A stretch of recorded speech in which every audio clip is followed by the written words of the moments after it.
Hello, and welcome back to the Life After Losses video blog. Last week we talked of mindset and how important I feel that is to recovering from loss. Today I'd like to talk about what it takes to get things done, whether it's something we choose or not. So let's dive into this week's entry, okay? It's number 173, entitled When Sh Gets Real. I'm in the middle of pre-launching activities for my new book, Grief Recovery for Adults.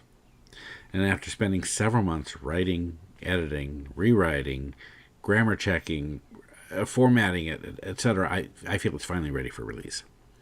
And as I said before, it's much more complicated than just putting it out there and hoping people find it. And while I've been working on that, I kept coming back to the theme of renewal, which is a big part of the book. I had planned to write about renewal this week, but then as I was falling asleep the other night, it kind of hit me. Shit is getting real out here. And last week, we talked about pivoting our mindset. This week, it's all about pivoting our actions. So a few things happened this week. First, as I mentioned, is the book. I felt ready to pull the trigger for a May 6th release after my 100th, maybe it's hyperbole, maybe not, time going over it. I already hired an editor to check my work, and I wanted to check theirs. And while editing was happening, I worked on formatting, designing the covers, designing the interior. Yeah, I'm not a graphic designer, so I knew when it was better to outsource some of that work. I met with one of my coaches this week, because even coaches use coaches. And we agreed that I was ready to go.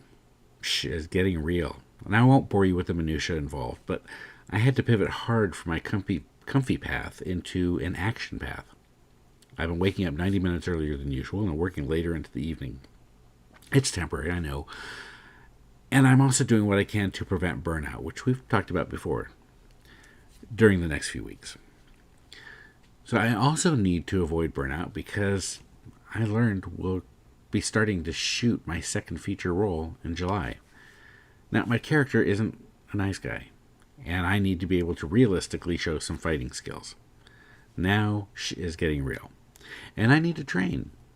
Another pivot from not making it to kickboxing classes to scheduling multiple sessions in the next few months.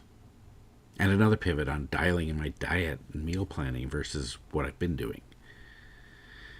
Over the next few weeks, I have to learn to pivot quickly to get things done because it's getting real. I've manifested and put into action these things, so I embrace the pivot. But what happens when gets real that you didn't manifest or don't want, like illness or death? When that gets real, you don't have a choice but to pivot. When my first husband was diagnosed with cancer, I pivoted to being a caretaker. It was getting real, and he needed me. When my second husband died, I pivoted to being a single parenting and working from home 99% of the time. Was real, and my kids needed me. When your world shifts on its axis, you can't help but pivot in these responses.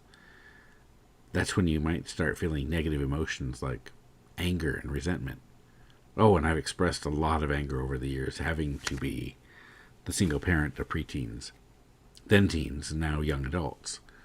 But what choice did I have? It was necessary to pivot my actions from traveling project manager.